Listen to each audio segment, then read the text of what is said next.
장준하는 임시정부의 태극기를 보관하고 있었습니다. 윤봉길 의사가 이토 히로부미에게 폭탄을 던지러 떠나기 전 결별식 때 썼던 태극기입니다. 장준하가 평생 지니고 있을 거라 말했던 이 태극기를 한 대학교에 기증한 것도 이때입니다. 뭔가 좀 이상하다. 또 뭔가 또 하시려나 보다. 그리고 가까웠나 보다. 그걸 좀 진짜 자기 목숨 내놓으셨구나. 그리고 잘 되면 좋지만 안 되면 이거 아니면 이거다 생각하셨으니까 그래 이왕 아무튼 나라에 목숨 바치겠지. 그러나 언젠가는 그런 일이 올 거라고 생각하고 있었죠. 그러니까 이때를 전후로 장준하의 움직임은 어느 때보다 분주했습니다.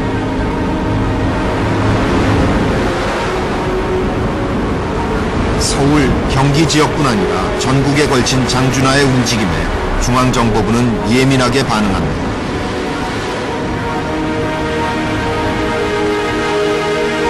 약간 우회분자 관찰계획 보고서가 작성된 그 시점에 기록된 동향일지를 보면 그 하루에 2번, 3번씩 이렇게 보고된 경우가 있습니다. 그러니까 여기 보시듯이 8월 11일인데요. 8월 11일은 시간을 달리해서 3번 정도가 보고가 됐습니다. 그리고 그 다음 8월 8일에는 여기 보시듯이 하나, 둘, 셋인데 4회에 걸쳐서 보고가 됐거든요. 근데 이날은 또 공교롭게도 그 장준하 선생님이 8월 9일날 광주로 내려가는데 그 광주로 내려가기 전날이거든요. 이처럼 장준하 선생님이 움직이는 것 또한 서울을 떠나는 이런 것에 대해서는 상당히 좀 민감하게 정보 보고를 하고 있었다는 것을 저희가 볼 수 있는 거거든요. 눈에 띄는 것은 중앙정보부의 8월 9일자 동향보고입니다. 장준하가 광주에 간다는 정보가 입수되자 광주지국에 별도의 지시까지 내립니다. 이미 알려진 대로 장준하가 광주로 내려가 만났던 사람은 홍남순 변호사였습니다.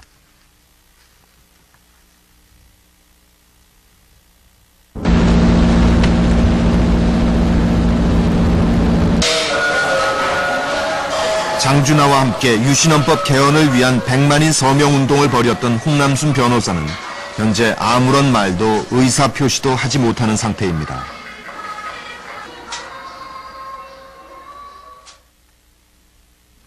지난 2001년 뇌출혈로 쓰러지기 전에 홍남순 변호사는 75년 장준하와 광주의 무등산에서 나눴던 반유신 투쟁에 대해 증언을 남겼습니다. 장준하 선생은 8.15 경축일을 기해 10여 명 정도의 인원으로 유신체제를 정면으로 부정하는 성명서를 준비하는 중인데 18일 내지 20일경에 발표하셨으면 한다는 말씀이셨습니다.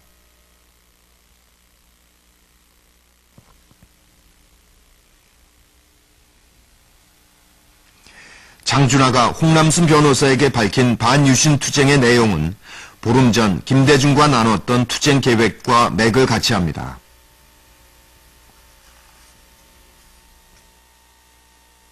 어, 75년 7월 말 8월 초에 전국을 순행을 하셨다고 그래요.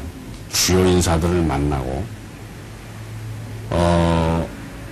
그래서 전국적인 봉기를 준비했다라는 얘기를 들었습니다. 안 되면 홀로라도 지리산에 들어가서 무장투쟁을 하겠다는 말씀까지 했다고 그래요. 장준하의 마지막 투쟁 계획과 관련해서 우리를 당혹스럽게 하는 것은 이미 말씀드린 대로 장준하의 쿠데타설입니다. 장준하와 함께 감옥에 있었던 이해학 목사는 그날 장준하의 분노를 잊을 수 없습니다. 장선은 상당히 온화하시고 조용조용하게 얘기하시고 그리고 다가 마셔요. 어느 날 아침에 나갔는데 장준하 선생님이 딱 굳어 계셔요. 인사를 해도 안 받아요.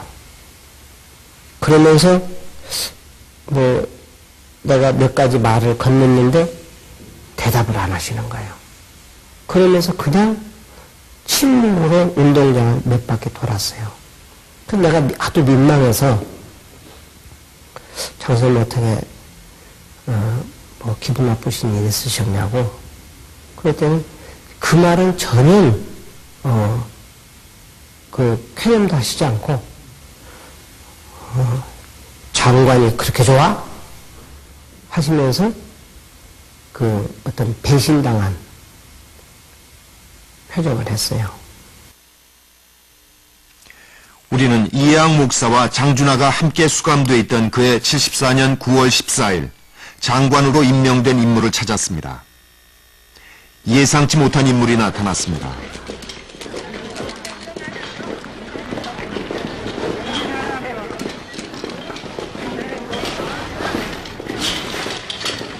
혹시 하며 김재규와 관련된 기록을 훑어보다가 또 하나의 74년 9월 14일을 발견합니다. 박정희 대통령 암살범 김재규의 변론을 맡았던 강신옥 변호사의 증언입니다. 네, 처음 만날 때 접견할 때 내가 접견을 하면서 쓴 건데 바로 그게 79년 11월 29일 이날이 첫날 첫년에 그러니까 10월 26일 날 그때 한 말을 보면은 이렇게 적어놨는데 자기가 유신헌법이 만들어졌을 때 두서인 보고는 민주헌법이 아니다.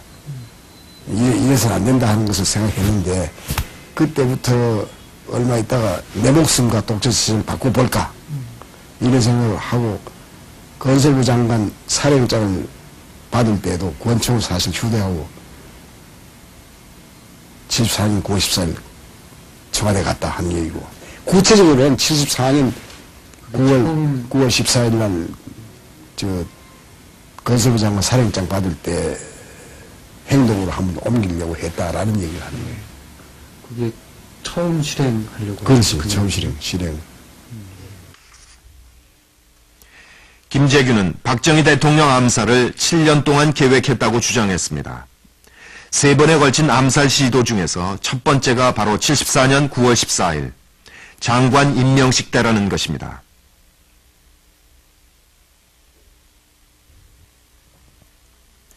그 증거로 김재규는 권총을 감추고 있었기에 양복 주머니가 불룩했다고 했습니다.